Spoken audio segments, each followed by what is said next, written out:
Hey guys, welcome back to another episode of Bona Fide Outside. Today, Eric and I are planning out the floor plan for our truck camper. Now stick around to the end of the video. We'll explain exactly which truck we chose to go with and why. But until then, I wanted to let you know that the shell we decided to go with is the 6.5 foot long Project M by 4-Wheel Campers. A couple weeks ago, Eric was actually able to see a couple Project M's going through production in person, so he got some detailed photos and measurements, which will help us out greatly today. We're really excited to get this shell. It's going to sit right on the sides of the bed, and in addition to that, today we brought a couple of the major appliances that we're going to be using in the truck camper.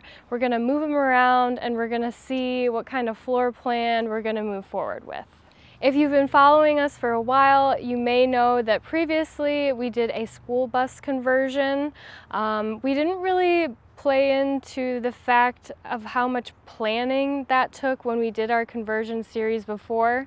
If you do want to see that conversion series, we'll link that playlist. But for this build, we really want to emphasize how much planning something like this takes.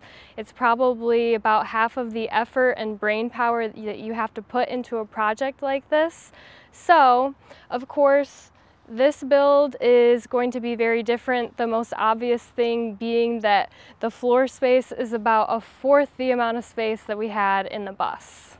We're going to try to keep things as simple, functional, and as lightweight as possible.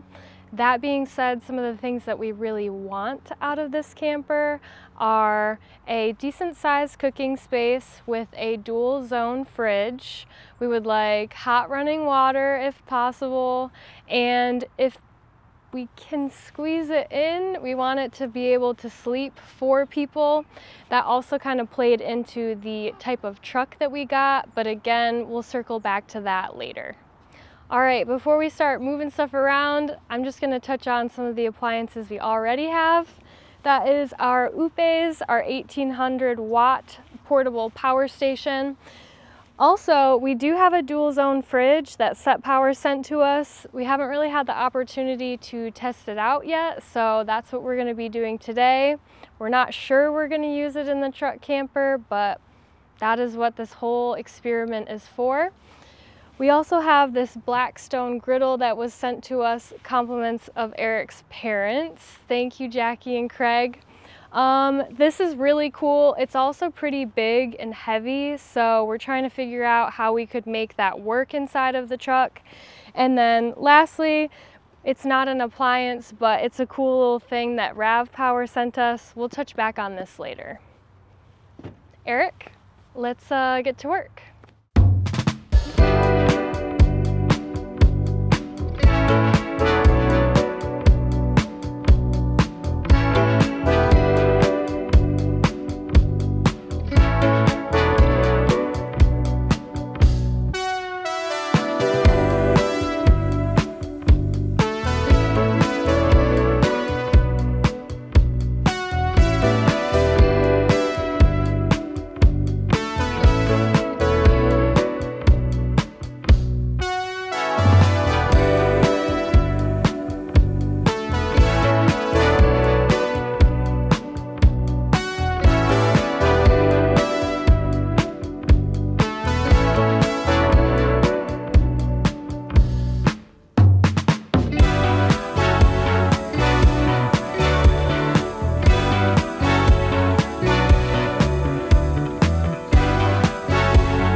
Before we go over our tentative floor plan, we are going to test this baby out. We are in direct sunlight. We're gonna plug it into our Oupes. We're gonna see how much power it draws to get one side of the fridge down to 39 degrees Fahrenheit and the other side to 0 degrees Fahrenheit. So let's try it.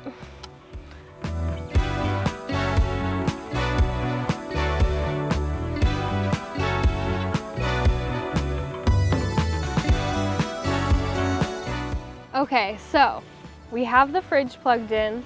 Like I mentioned before, I have one side of the dual zone set to 39 degrees Fahrenheit and the other set to 0 degrees Fahrenheit.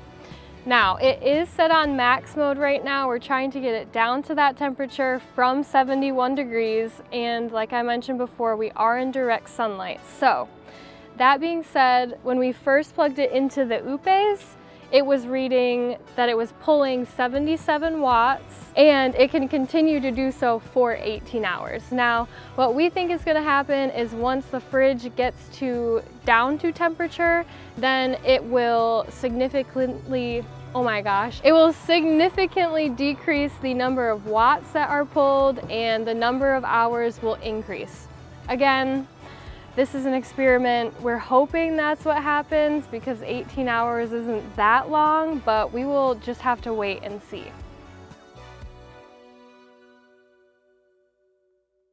Compared to our last fridge that was in the bus, this one is quite a bit smaller. We had a 74 liter fridge previously. This one holds 56 liters, which for all intensive purposes of using this as either week or weekend getaways, this is plenty of food. We were drawn to the dual zone. We really like having the option of being able to freeze a small amount of our food or none at all or all of it. There's the max mode, which we're on right now. That'll get you cooler faster. And then there's also the eco mode in case you want to conserve your battery power.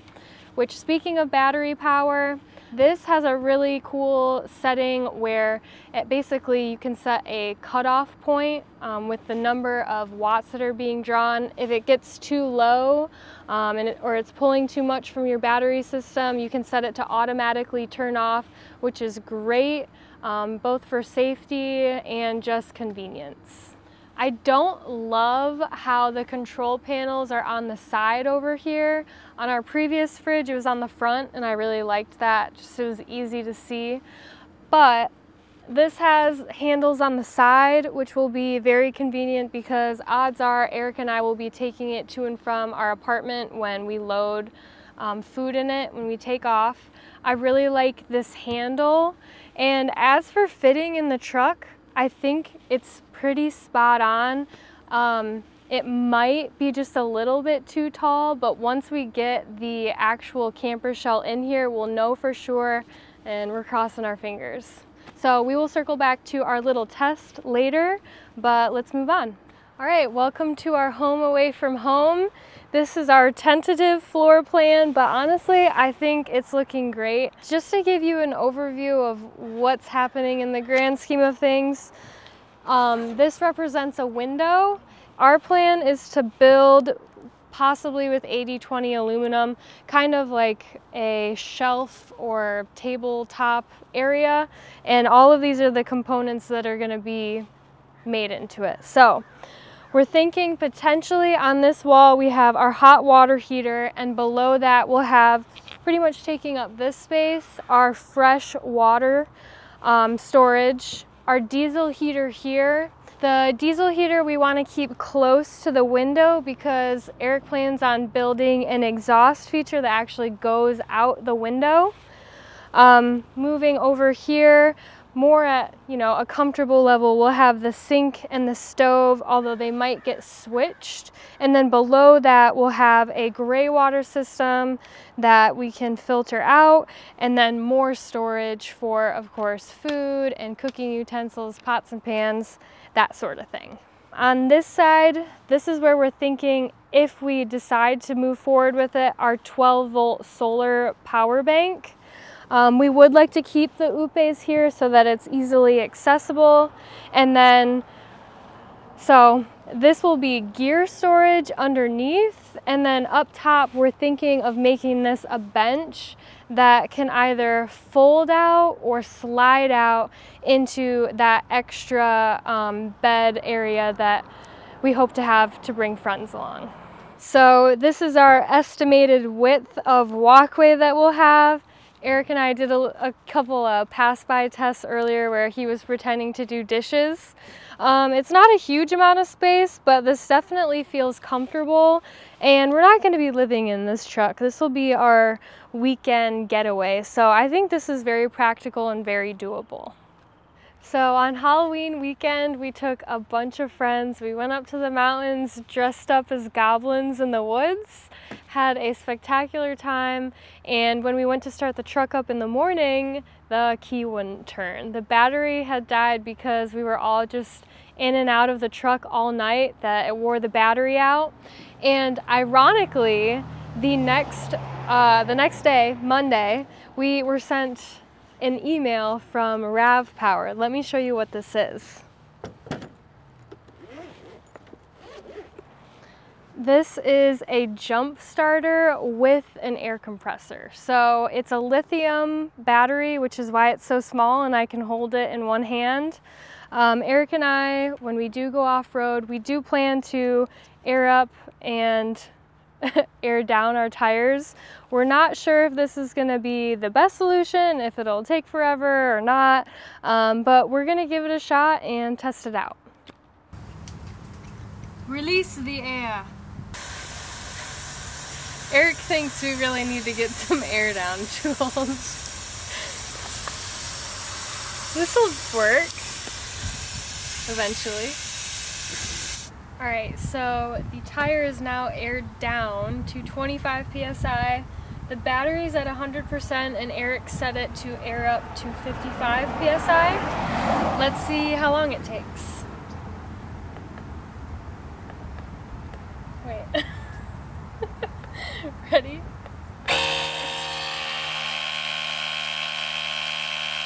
Okay, so it's been 15 minutes. We still have about 10 psi to go.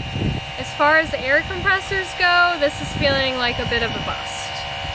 So after 20 minutes, the battery's down to 50%. This is finally full, but if this takes half the battery just to fill a tire up, obviously that wouldn't work for all four. Not the best, but we will keep this fully charged in the truck just in case we ever need a jump start, and hopefully at that time it works well.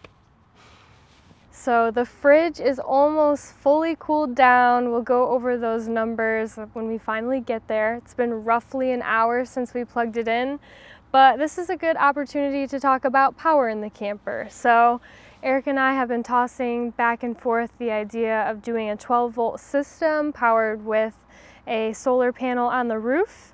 We're starting to kind of lean more into adding that addition into the camper because the shell itself comes equipped with LED lighting in the roof or on the ceiling, and then there are also fans to charge. It'd be great if we could just plug the fridge into something that's always there, but everything that's going to be pretty much on AC power we will charge with the Oupes. So we did a detailed review video on the 600 watt Oupes portable power station a while back. If you want to see that with detailed information, we will link that. But this is the 1800 watt version. So 3 times the power, it's about double the size, and it is a bit heavier, but it comes with 4 AC outlets, a USB, some USBs, and this has been suiting us very well on our camping trips before we've had the shell camper set up. Another great thing about this is it came with 4 solar panels. So we actually have this splice cord that plugs into this, and when all 4 panels are getting sun and they're charging this portable power station, this thing charges fast. Again, if you want more detailed information about the Oupes power stations, check out our previous review video. The batteries are LiFe P04 batteries, so we feel really safe having them in our rigs. Okay, so the fridge is finally down to temperature. It probably took about an hour and 15 minutes, so let's see what the Oupes says. It is now pulling 34 watts, and the Oupes can continue to do that for 33 hours. So it dropped the Oupes down from 100% to 94%. I'd say that's a really great result. I'm happy with that. And we could use, if we just had the Oupes, we could power our refrigerator for a long weekend. So that pretty much concludes our truck planning for today.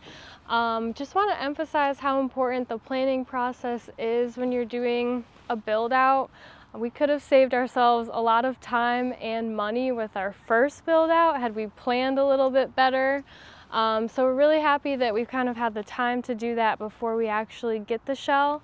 And now we're really excited to hop back a few months ago when we first got the truck and introduce finally what we chose. Hey guys, welcome back. So you may know that we sold the bus. However, the past couple of years have shown us that we're not done with traveling or adventuring. So with that being said, please meet our new rig.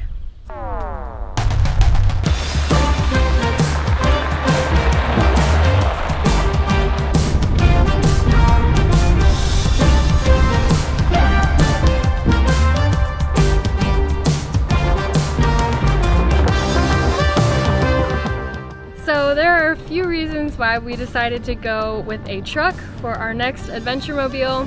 First off, we will no longer be living full-time in our rig.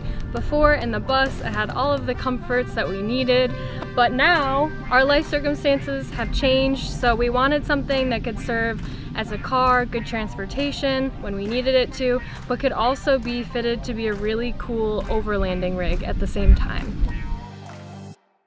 We plan on getting further off-road in this thing, and we're also going to be chasing snow this winter, so the 4x4 of this truck is great for us. We're obviously not done with it. We haven't done any building on this truck, but that is coming.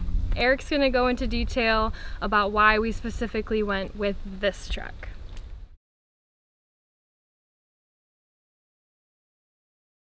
So this is the 2015 F-150 Super Cab full bed, 6.5 foot bed with a 3.5 liter EcoBoost engine. That EcoBoost engine is the main reason we went with this. It's supposed to outperform V8s and get great gas mileage. The towing, the payload is all just unreal for a V6 engine. It's a blast to drive with the turbos, so we're really excited about that. Of course, this has full 4x4, great ground clearance. I showed up to the dealership and was happy to see that there was already aftermarket suspension on it, as well as Toyo tires, so we really lucked out there. Other than that, we wanted the full Super Cab, so we have a full front row and a full back row. It's two completely full-size doors. We can fit all the friends and family to every adventure. That's something that was really important to us. And then we needed the full 6.5 foot bed. This rig will be designed for long weekends and week at a time trips. Again, we won't be living in it, but when we're finished with it, it will definitely be a very capable overlanding vehicle.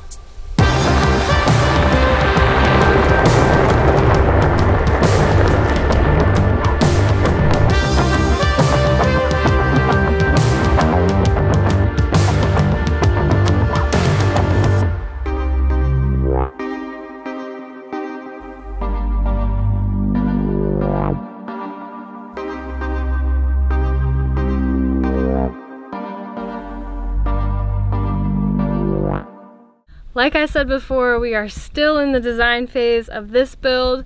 We'd love to hear if you guys have any ideas. If you do, please put them in the comments below. Clearly the bus is gone, however, we are not done making videos, we are not done going on adventures, and we're going to be doing a whole new build series with a new rig. So thank you for joining us, we love having you along, and see you next time.